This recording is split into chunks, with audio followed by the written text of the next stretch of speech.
प्रधानमंत्री नरेंद्र मोदी ने अमेरिका के साथ जारी टैरिफ विवाद के बीच गुजरात से बड़ा मैसेज दे दिया है। उन्होंने ये बता दिया है कि भारत का असली दुश्मन कौन है। पीएम मोदी ने कहा, भारत के सबसे बड़े दुश्मन को हराना हमारी जिम्मेदारी है। उन्होंने कहा कि भारत को आत्मनिर्भर बनाना होगा। भारत में ताकत की कोई कमी नहीं है, लेकिन हमें विदेशी चीज़ों पर कम से कम निर्भर रहना चाहिए। उन्होंने बताया कि भारत का असली दुश्मन कोई देश नहीं, बल्कि विदेशों पर हमारी निर्भरता है। हमें इस दुश्मन को हराना है। दुनिया में शांति और तरक्की के लिए भारत का आत्मनिर्भर होना जरूरी है। प्रधानमंत्री मोदी ने कहा कि सही मायनों में दुनिया में भारत का कोई बड़ा दुश्मन नहीं है।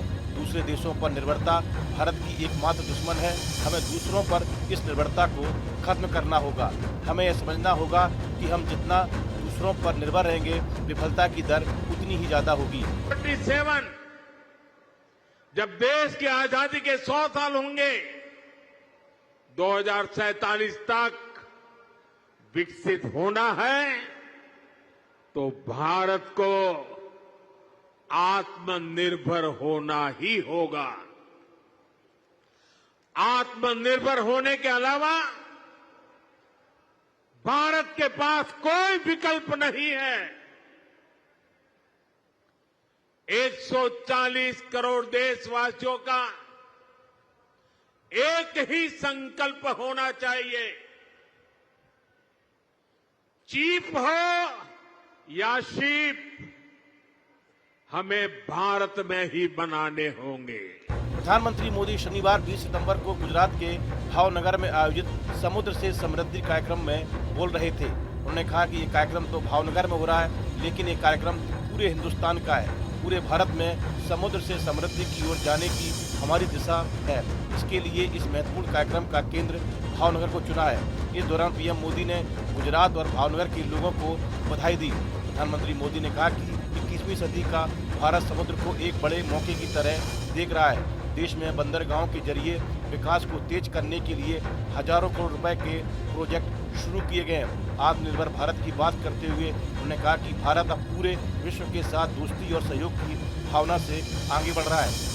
कार्यक्रम में बोलते हुए प्रधानमंत्री मोदी ने कहा कि जितना ज्यादा हम देशों पर निर्भर रहेंगे, देश को उतनी ही असफलता झेलनी पड़ेगी। दुनिया में शांति, स्थिरता और तरक्की के लिए जरूरी है कि भारत, जिसकी आबादी सबसे ज्यादा है, आत्मनिर्भर बने। कांग्रेस पर निशाना साधते हुए पीएम मोदी ने कहा कि भारत में ताकत और योग्यता की कोई कमी नहीं है, लेकिन आज़ादी के बाद कांग्रेस ने इन क्षमताओं को नज़रअंदाज किया।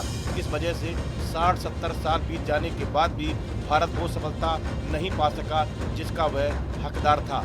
कांग्रेस सरकार ने देश को लाइसेंस और कोटा जैसे नियमों में उलझा कर रखा और भारत को दुनिया से अलग थलग कर दिया। इन नीतियों की वजह से भारत के नौजवानों में बहुत नुकसान हुआ। 7 सितंबर को जन्मदिन के बाद पीएम मोदी पहली बार अपने गृह राज्य गुजरात पहुंचे। इस अवसर पर उन्होंने कहा कि आपने मुझे जन्मदिन की शुभकामना दी, उसके लिए मैं दिल से धन्यवाद देता हूं। देश के कोने कोने से और दुनिया भर से जो प्यार और आशीर्वाद मुझे मिला है, वो मेरी सबसे बड़ी ताकत और सबसे बड़ी संपत्ति है।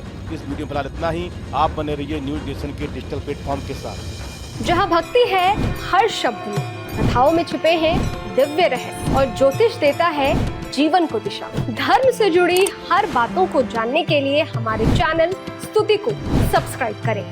चैनल पर जाने के लिए इस लिंक पर क्लिक करें।